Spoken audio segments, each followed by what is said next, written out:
Apakah pengadu membawa saksi? Bisa diperkenalkan? Ya. Nama saya Sehiatul Harifah. Oke. Ada lagi saksinya? Ada, Yang Mulia. Ya, silakan.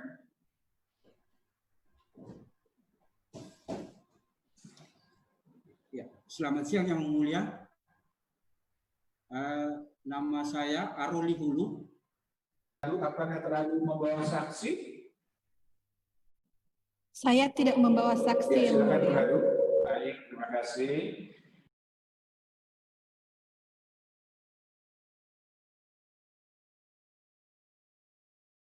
Terima kasih Yang Mulia. Dapat kami uraikan secara ringkas kronologi pengaduan kami. Yang pertama adalah seharusnya sebagai komisioner KPU tidak boleh beropini, membangun opini, mendramatisir, serta turut memprovokasi dan menyebarkan informasi yang berpotensi mengundang konflik kepentingan, konflik of interest, apalagi yang bermuatan mendiskreditkan pemerintah, dalam hal ini Presiden Republik Indonesia. Kedua, sepatutnya tidak boleh menilai, apalagi mendiskreditkan instansi yang lebih tinggi, dalam hal ini DKPP, yang notabene merupakan lembaga yang diberi wewenang oleh undang-undang untuk memeriksa dan memutuskan serta mengadili dugaan pelanggaran kode etik pemilu, baik itu KPU maupun Bawaslu dalam semua tingkatan. Ketiga, Saudari Happy Suryani Harifah menurut saya mendiskreditkan Presiden, bahwa seakan-akan Presidenlah yang memecat Eng secara sewenang-wenang.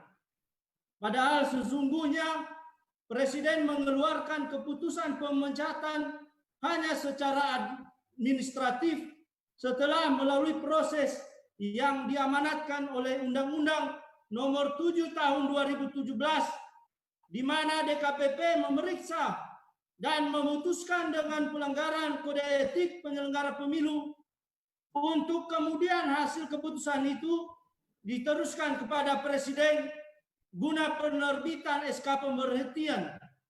Opini serta upaya membentuk opini ini jelas-jelas diposting melalui media sosial Facebook guna mendapat dukungan netizen publik bahwa Presiden dan DKPP bertindak di luar kewenangan.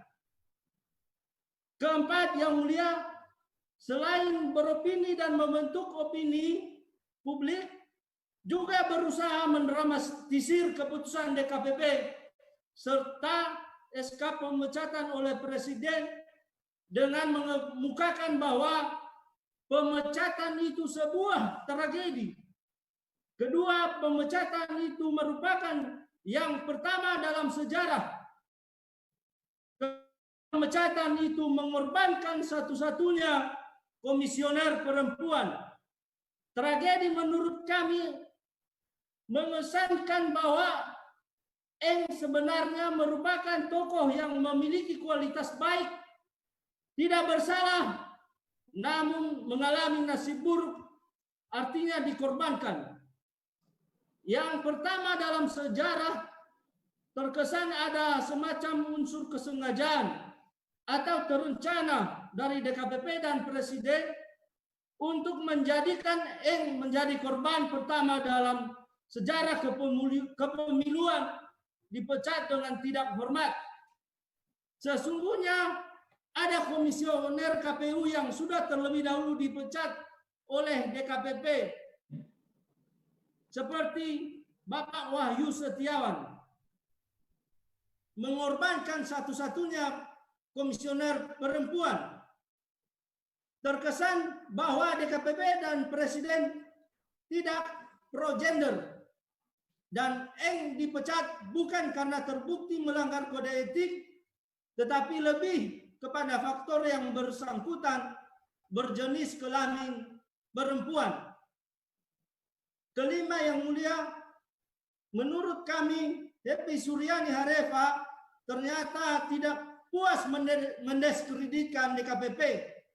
Artinya dengan bukti dari diskusi yang dilakukan di luar, memposting 4 kali kegiatan termasuk webinar dan kasus 317 itu katanya pada tanggal 19 Mei dan tanggal 22 Mei serta di mana tanggal 19 Maret 2020 juga sebelum adanya pengaduan kami ini juga yang bersangkutan beberapa kali sampai 4 kali menyudutkan, bahkan memposting berulang-ulang keputusan DKPP dimaksud.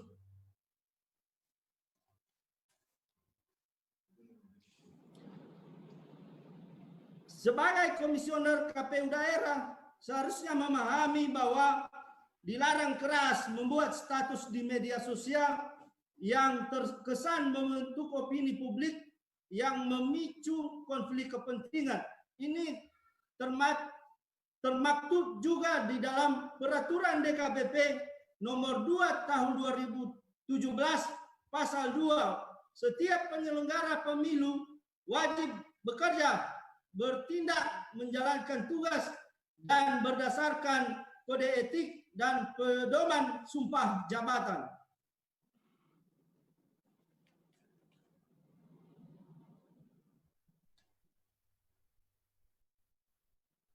Kami melihat dengan dimunculkannya dalam status akun Facebook di media sosial, hal ini secara tidak langsung dalam putusan DKPP dan atau independensinya seorang anggota KPU Kota Gunung Stoli dinilai memihak dan bahkan memojokkan lembaga DKPP dan termasuk Presiden Republik Indonesia secara tidak langsung. Bahkan dalam beberapa komentar netizen, justru kebanyakan kontra dengan status yang bersangkutan di atas. Untuk itu KNPI Kota Gunung Stoli menuntut dengan memohon supaya yang bersangkutan dicopot.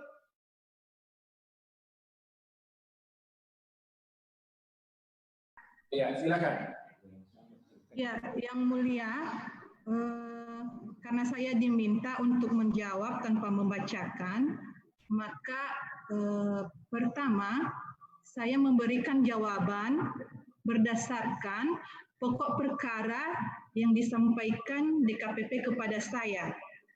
Dan pokok perkara yang saya dapatkan dari DKPP sedikit berbeda dari apa yang disampaikan oleh saudara pengadu. Maka jawaban saya adalah semata berdasarkan pokok perkara yang telah saya terima. Nah, dalam pokok perkara yang telah saya terima, yang mulia, saudara pengadu mempersoalkan postingan Facebook saya pada tanggal 19 April 2020.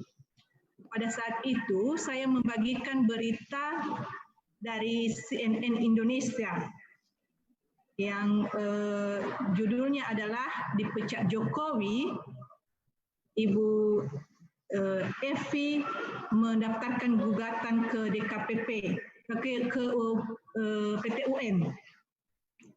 Nah, pada saat itu yang mulia, saya juga menuliskan teks pengantar di mana saya jelaskan terlebih dahulu bahwa postingan Facebook saya ini termasuk teks pengantarnya semua saya tuliskan murni dalam konteks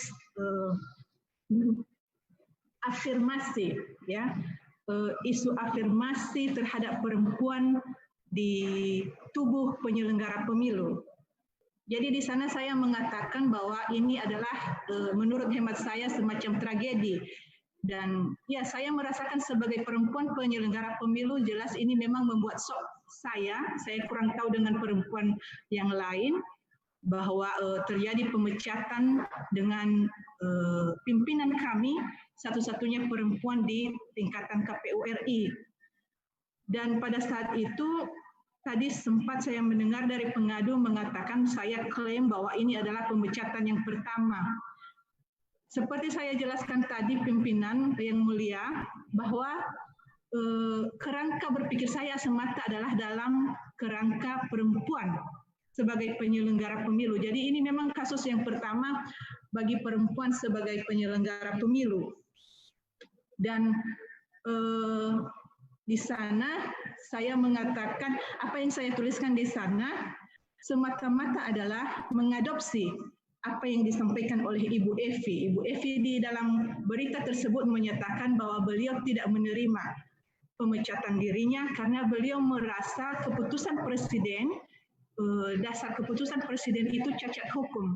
Maka dalam teks pengantar saya juga saya mengatakan bahwa semoga Ibu Evi mampu membuktikan di PT UN bahwa apa yang dikatakan beliau itu, bahwa dasar keputusan presiden itu memang cacat hukum, semoga bisa dibuktikan di PT UN.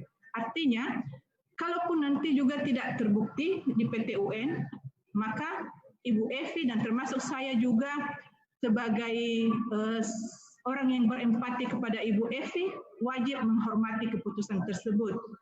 Nah, selain saya menuliskan keprihatinan sebagai penyelenggara pemilu perempuan yang mulia, saya juga menuliskan status itu sebagai bentuk empati saya kepada Ibu Evi.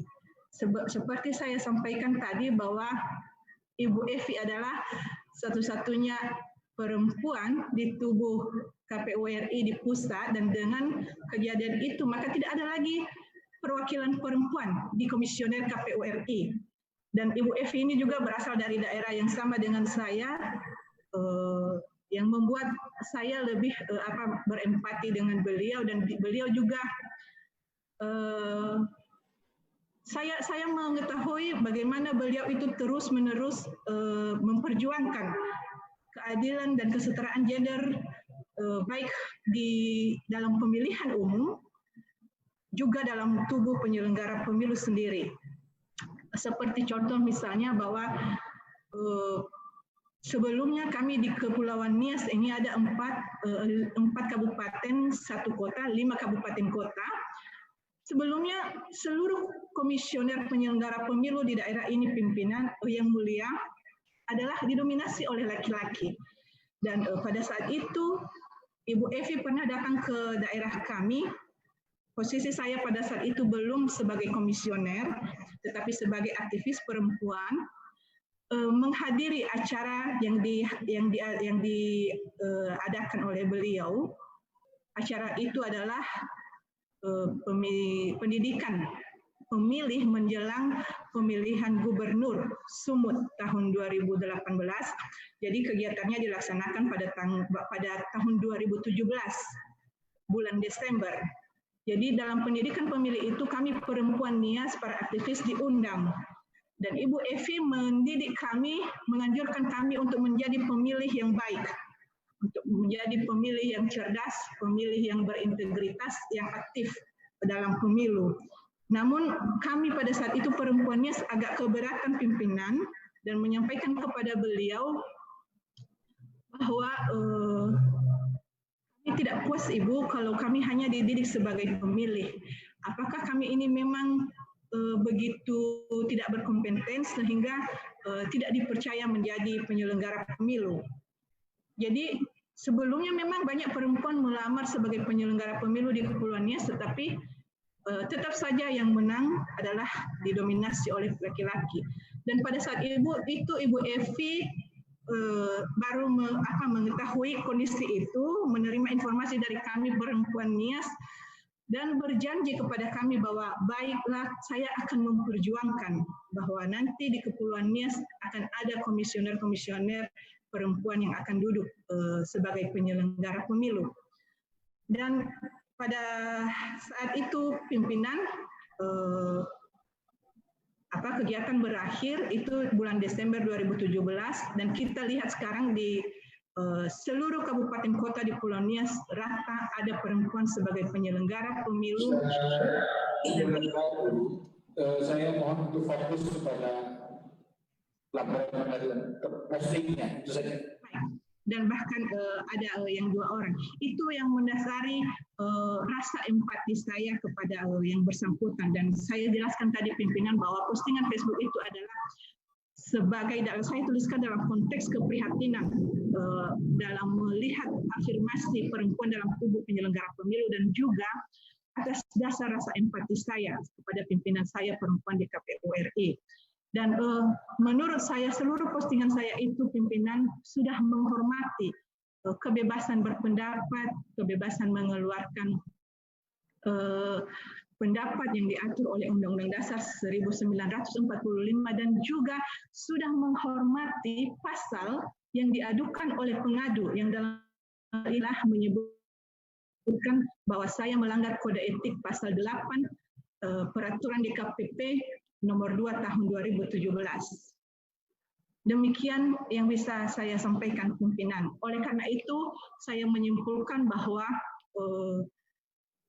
seluruh pokok pengaduan dari pengadu saya menolak pimpinan dan saya memohon dari Yang Mulia untuk merehabilitasi kembali nama baik saya. Demikian, terima kasih.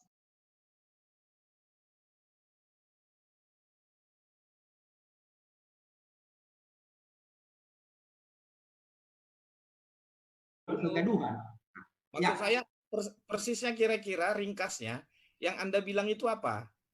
Nah, yang pertama bahwa Anda. seharusnya postingan ini jangan dimuat atau seharusnya tidak boleh diposting lah. Mengapa? Karena dulu. Ya. Dalam bahasa Indonesia atau dalam bahasa Nias? Bahasa Indonesia yang mulia. Lalu jawaban Tradu apa? Ya, pada saat itu Tradu tidak menjawab. Ya, tidak menjawab. Ya, yang lain yang menjawab. Nah, baru beberapa hari kemudian dia baru menjawab setelah ada postingan komentar-komentar dari yang lain. Tapi pada saat saya memberikan komentar, pada saat itu tidak dijawab. Apa isi jawabannya setelah beberapa saat itu, apa jawabannya? Iya. Atas pertanyaan Pak Hulu. Jadi dari hasil dari jawaban yang sudah dia sampaikan, ya dia mau mengatakan bahwa Pak Hulu jangan seakan-akan jadi semacam pengecut lah.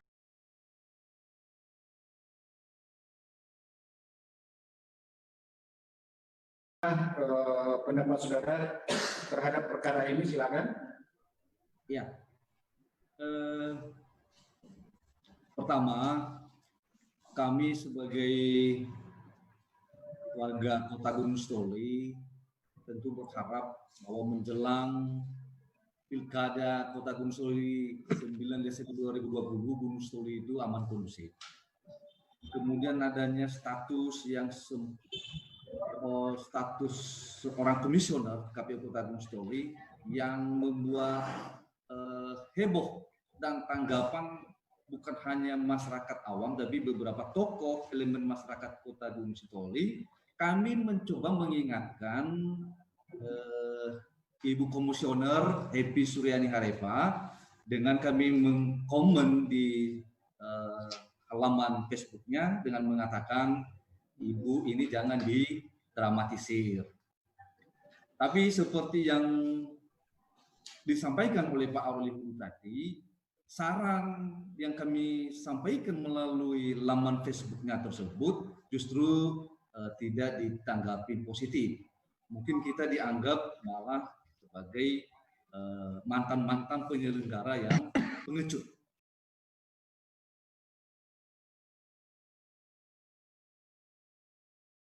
Jadi saya informasikan Yang Mulia, kedua saksi ini adalah mantan komisioner KPU Kota Gunung Sitoli. Dan dalam postingan saya itu mereka memang ada komen, tapi saya jujur mengakui bahwa komen mereka bukan komen yang menyejukkan. Saya masih bisa membaca di sini yang mulia karena status saya belum saya hapus. Jadi di sana mereka saling bersahut-sahutan juga dengan pengadu, sehingga terkesan menyerang pribadi saya dan bukan memberikan nasihat yang menyejukkan. Saya dituduh jilanisasi, saya dituduh menggali kuburan sendiri, saya dituduh panjat sosial, mencari panggung, sok tahu, paling peduli, paling sok mengetahui mengenai gender, seperti itu. Sahut-sahutan mereka, komen mereka di dalam postingan itu. Dan nanti kalau dibutuhkan oleh Yang Mulia, saya bisa lampirkan melengkapi dokumen saya. Demikian Yang Mulia.